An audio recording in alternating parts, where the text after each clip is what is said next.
Hi hello ನಮಸ್ಕಾರ, ಎಲ್ಲರೂ ಹೇಗಿದ್ದೀರಾ? ಚೆನ್ನಾಗಿದ್ದೀರಾ ಅಂದ್ಕೊಳ್ತೀನಿ. ಸೊ ದಿನ 17ಕ್ಕೆ ಸ್ವಾಗತ. ಇವತ್ತು ನಾವು ಎಲ್ಲಿದ್ದೀವಿ ಅಂತಂತಂದರೆ ನಂದಿನಿ ಪಾರ್ಕ್ ಹತ್ರ ಇದ್ದೀವಿ. ಟೈಮ್ ಎಷ್ಟು ಅಂತಂದರೆ 11:53.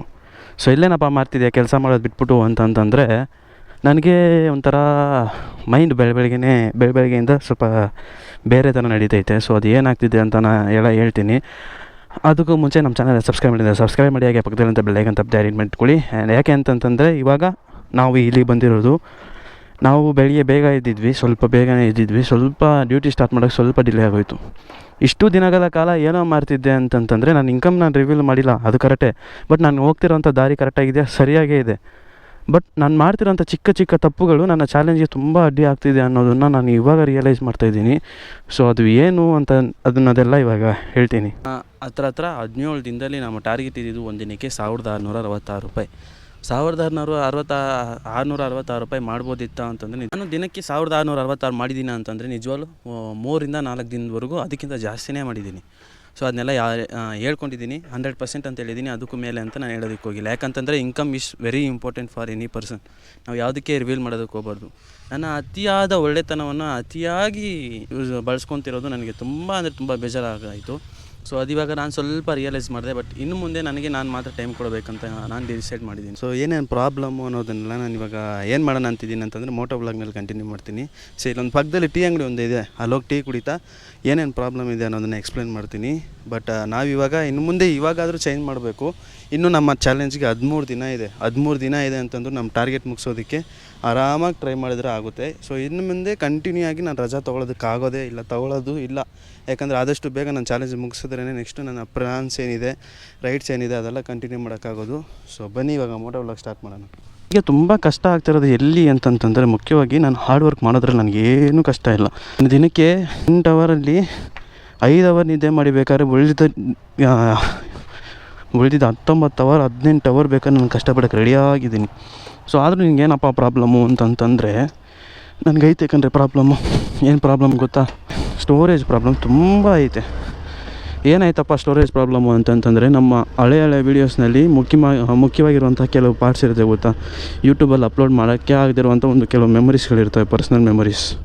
ಸೊ ಅದು ನಾವು ಟ್ರಿಪ್ಗೆ ಹೋಗ್ಬೇಕಾದ್ರೆ ಕೆಲವೊಂದು ಫೋಟೋಸು, ಮಾತಾಡಿರೋದು videos, birthday footages, photos, videos ತುಂಬ ಇದೆ. ಅದು ಯಾವುದು ಡಿಲೀಟ್ ಮಾಡೋದಕ್ಕೆ ನಮ್ಮ ಮನಸ್ಸೂ ಇಲ್ಲ.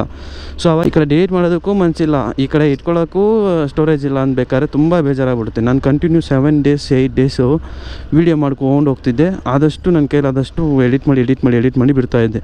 ಯಾವುದೇ ರೀತಿಯ ತೊಂದರೆ ಇರ್ತಾ ಇರಲಿಲ್ಲ. ಯಾವಾಗ ಇದೆಲ್ಲ ವೀಡಿಯೋ ರೆಕಾರ್ಡ್ ಮಾಡಿ ಇಟ್ಟು ಅಪ್ಲೋಡ್ ಮಾಡೋಕ್ಕಾಗ್ದಿರ, ಟೈಮ್ ಸಿಗದಿರ, ಸ್ವಲ್ಪ ಜಾಸ್ತಿ ಆಗ್ತಿದ್ದಂಗೆ ಟೈಮ್ ಕಮ್ಮಿ ಆಗೋಯಿತು. ಅಪ್ಲೋಡ್ ಮಾಡೋದಕ್ಕೆ, ಎಡಿಟ್ ಮಾಡೋದಕ್ಕೆ ಟೈಮ್ ಕಮ್ಮಿ ಆಗೋಯಿತು. ಸೊ ಈ ಥರ ಇರ್ಬೇಕಾದ್ರೆ ತುಂಬ ಕಷ್ಟ ಆಗೋಯಿತು.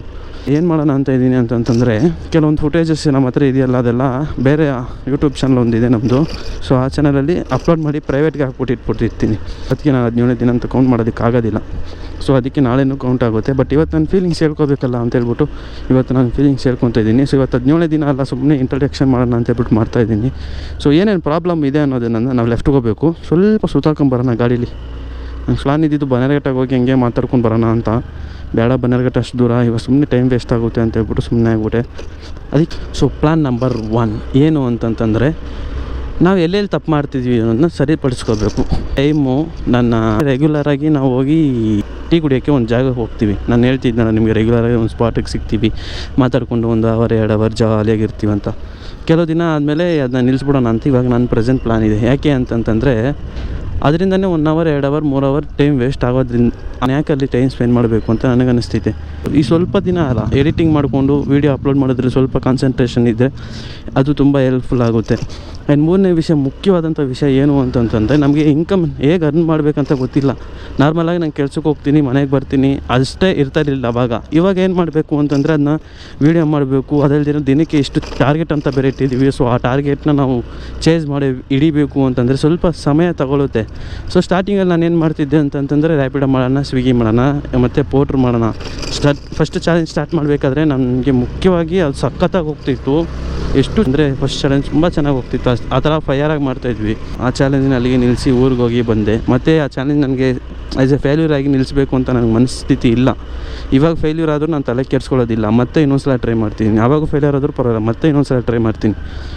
ಸಾಯೋವರೆಗೂ ಟ್ರೈ ಮಾಡ್ತಾ ಸೋಲ್ತೀಯನೋ ಅಂತಂದ್ರೆ ಪರವಾಗಿಲ್ಲ, ನಾನು ಟ್ರೈ ಮಾಡಿ ಆದರೂ ಸೋಲ್ತಾ ಇದ್ದೀನಲ್ಲ ಅಂತ ಒಂದು ಖುಷಿ ಇರುತ್ತೆ. ಸೊ ಈ 3ನೇ ವಿಷಯ ತುಂಬ ಇಂಪಾರ್ಟೆಂಟ್. ಆದ್ದರಿಂದ 7ನೇ ಪಾಠ ಅಲ್ಲಿಗೆ ನಿಲ್ಲಿಸ್ಬಿಟ್ಟು ನೆಕ್ಸ್ಟ್ ಇನ್ನೊಂದು ಸಲ ನಾವು ಫಸ್ಟಿಂದ ಸ್ಟಾರ್ಟ್ ಮಾಡೋಣ ಅಂತ ಹೇಳ್ಬಿಟ್ಟು ಇದು ಇನ್ನೂ ಫೈರಾಗಿ ಸ್ಟಾರ್ಟ್ ಮಾಡಿದ್ದೆ. ಹೇಗೆ ಸ್ಟಾರ್ಟ್ ಮಾಡಿದ್ದೆ ಅಂತಂದರೆ ನಾನು ರಿಂಕ್ಯೂಲ್ ಮಾಡಬೇಕಾದ್ರೆ ನಿಮಗೆ ಗೊತ್ತಾಗುತ್ತೆ ಈ ರೇಂಜಿಗೆ ಮಾಡಿದ್ದೇನೋ ಅಂತ ಹೇಳ್ತೀರಾ. ಹಾಗೆ ಹೋಗ್ತಾ ಹೋಗ್ತಾ ದಿಢೀರಂತ ತುಂಬ ಕಮ್ಮಿ ಆಗೋಯ್ತು ಇನ್ಕಮ್. ಯಾಕೆ ಅಂತಂದರೆ ನಮ್ಮ ಎಫರ್ಟ್ಸ್ ಕಮ್ಮಿ ಆಯಿತು. ನನಗೆ ಮುಖ್ಯವಾಗಿ ಆ ವಿಡಿಯೋ ಎಡಿಟಿಂಗಿಂದನೇ ತುಂಬ ಟೈಮು ಕಂಜೆಸ್ಟ್ ಆಗ್ತಿತ್ತು. ಇವಾಗ ನಾನು 2,000 ಇಟ್ಟಿದ್ದೀನಿ ಅಂತ ಅಂದ್ಕೊಳ್ಳಿ. ಫಸ್ಟು ಇರೋದೇ ಇದು, ಒಂದು ದಿನಕ್ಕೆ 1,000 ರೂಪಾಯಿ 2,000 ರೂಪಾಯಿ ಇಟ್ಟಿದ್ದೀನಿ ಅಂತ ಅಂದ್ಕೊಳ್ಳಿ. ನಾನು ಮಿನಿಮಮ್ 1 ಅವರ್ 100 ರೂಪಾಯಿ ಅಂತ ಅಂದ್ರೂ 20 ಅವರ್ ಆದರೂ ಒಂದು ದಿನಕ್ಕೆ ಕೆಲಸ ಮಾಡಲೇಬೇಕು. 1 ಅವರ್ 100 ರೂಪಾಯಿ ಲೆಕ್ಕ ಇಟ್ಕೊಂಡ್ರು. ಸೊ ಅದನ್ನು ಮೀರಿ ನಾನು ಸ್ವಲ್ಪ ಇನ್ನೂ ಫಾಸ್ಟಾಗಿ ಮಾಡಿ ಇನ್ನೂ ಜಾಸ್ತಿ ಮಾಡ್ತೀನಿ ಅಂತಂದರೆ ಟೈಮ್ ಸ್ವಲ್ಪ ಕಮ್ಮಿ ಆಗುತ್ತೆ, ಇಲ್ಲ ಅಂದಿಲ್ಲ. ಬಟ್ ಅದಕ್ಕೆ ತಕ್ಕಂಗೆ ನಾವು ಹಾರ್ಡ್ ವರ್ಕ್ ಮಾಡ್ತಿದ್ದೀವಿ ಅಂತಂದರೆ ಖಂಡಿತವಾಗಿಯೂ ಮಾಡ್ತಾ ಇದ್ದೀವಿ. ಸೊ ಏನು ಪ್ರಾಬ್ಲಮ್ ಆಗ್ತಿದೆ ಅಂತಂತಂದರೆ ನಾವು ಇವಾಗ ವೀಡಿಯೋ ಶೂಟ್ ಮಾಡಿ ಇವಾಗ ಮಾಡಿದ್ದೀವಿ ಅಂದ್ಕೊಳ್ಳಿ, ನಾಳೆನೇ ಅಪ್ಲೋಡ್ ಮಾಡಬೇಕು ಅಂತಂದರೆ ನನಗೆ ಇದಕ್ಕೆ ಬೇಕಾಗಿರುವಂಥ ಸಮಯ ಒಂದು ಬೇಕು. ನಾನೇನು ಮಾಡ್ತೀನಿ 11 ಗಂಟೆ ಒಳಗೆ ಮನೆಗೆ ಹೋಗ್ಬಿಡ್ಬೇಕು ಆ ಥರ ನೋಡ್ಕೊ ಅಂತ ಹೇಳ್ಬಿಟ್ಟು ನನ್ನ ಮನಸ್ಸಿಗೆ ನಾನು ನೋಡ್ಕೊತೀನಿ. ಗಂಟೆ ಒಳಗಡೆ ಮನೆಗೆ ಹೋಗಬೇಕು ಅಂತ ಒಂದು ಮೈಂಡ್ ಸೆಟ್ನಲ್ಲಿ ನಾನೇನು ಮಾಡ್ತೀನಿ ಅಂತಂದರೆ ನನಗೆ ಇನ್ಕಮ್ ಎಷ್ಟಾಗಿರುತ್ತೋ ಸರಿ ಆಯ್ತು ಬಿಡು, ಎಷ್ಟೇ ಇನ್ನೂ ಸ್ವಲ್ಪ ಜಾಸ್ತಿ ಮಾಡ್ಕೊಳ್ಳೋಣ ಅನ್ನೋ ಒಂದು ಕಾನ್ಫಿಡೆನ್ಸಲ್ಲಿ ಮತ್ತೆ ನಾವು ವಾಪಸ್ ಬಂದುಬಿಡ್ತೀವಿ. ಏನು ಡೆಡ್ ಎಂಡ ಇದು? ಹೌದು, ರೋಡೇ ಎಲ್ಲ ಡೆಡ್ ಎಂಡ್ ಇದು. ಸೊ ಇವಿಟನ್ನು ತೊಗೊಂಡು ಹೋಗ್ಬಿಡೋಣ. ನಾಯಿಗಳು ಬೇರೆ ಒಳ್ಳೆ ಇದ್ರ ಥರ ನೋಡ್ತೈತೆ.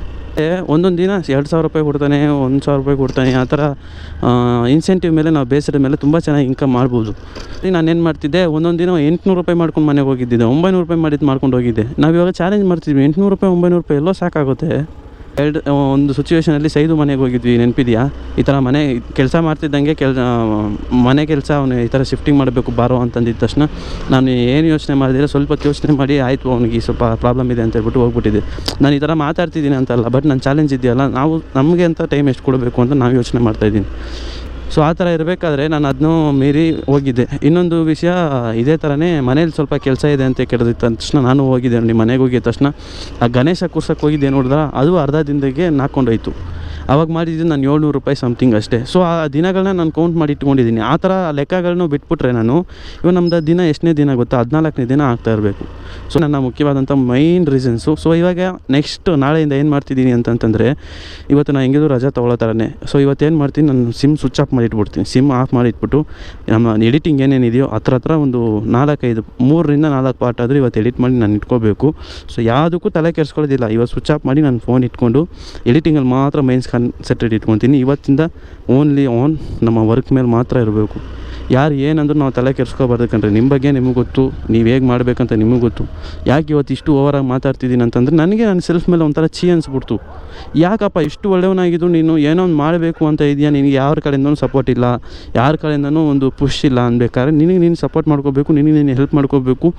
ಮುಖ್ಯವಾಗಿ ನೀನು ಬೇರೆಯವ್ರಿಗೆ ಕೊಡ್ತಿರೋಂಥ ಸಮಯ ಮುಚ್ಕೊಂಡು ನೀನು ಕೊಡಬೇಕು.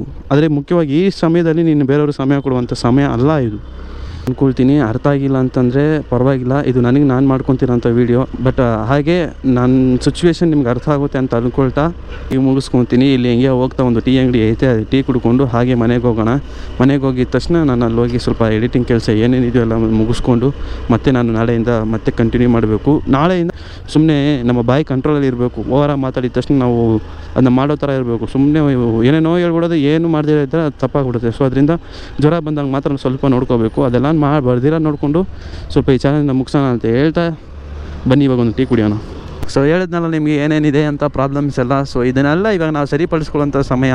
ಇವಾಗಾದರೂ ಸ್ವಲ್ಪ ಸೀರಿಯಸ್ಸಾಗಿ ನಮ್ಮ ಚಾಲೆಂಜ್ನ ಕಂಟಿನ್ಯೂ ಮಾಡೋಣ ಅಂತ ಇದ್ದೀನಿ. ಹಾಗೆ ಈ ವಿಡಿಯೋನ ಹೀಗೆ ಮುಗಿಸ್ಕೊತೀನಿ. ನಾನು ಹೇಳಿರೋದಲ್ಲ, ನಮ್ಮ ಮನಸ್ಥಿತಿನಲ್ಲಿ ಅರ್ಥ ಮಾಡಿಕೊಂಡ್ರೆ ನನ್ನ ಮನಸ್ಥಿತಿ ಪರಿಸ್ಥಿತಿ ಎಲ್ಲ ಅರ್ಥ ಆಗುತ್ತೆ ಅಂತ ಹೇಳ್ತಾ ಈ ವಿಡಿಯೋನ ಹೀಗೆ ಮುಗಿಸ್ಕೊತೀನಿ. And don't forget to subscribe. Next ಒಳ್ಳೆ ವೀಡಿಯೋಸ್ ಎಲ್ಲ ಬರ್ತಾ ಇರುತ್ತೆ ಅಂತ ಹೇಳ್ತಾ ಬಾಯ್. ನೆಕ್ಸ್ಟ್ ವೀಡಿಯೋದಲ್ಲಿ ಸಿಗೋಣ.